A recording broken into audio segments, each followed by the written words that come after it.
Good morning mga kaluds. Ay, sa palang araw sa lahat mga kaluds.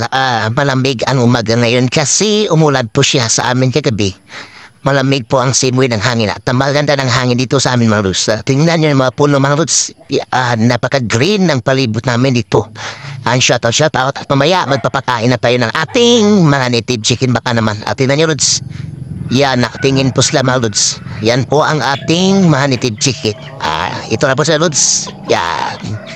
Medyo marami-rami sila lods. Nagsimula lang po yan sa isa o dalawang inahin. At tingnan nyo. Yan pong isang lalaking bros. Yan lods. Yan po ang napaparami ng ating mga manok baka na baka gusto niyo magparami ng manok mga lods. Bili lang rin ng dalawang inahin o isang inahin mga lods. Bili rin kayo ng isang lalaking manok. Bilis lang yan dumami mga lods.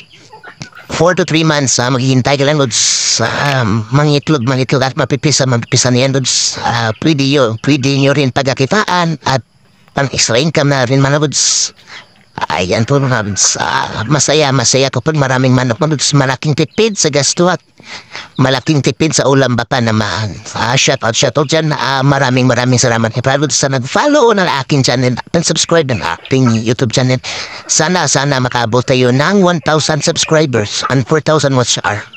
Or please follow my page Lods kasi bago lang po ating page. Maraming salamat. Bye-bye.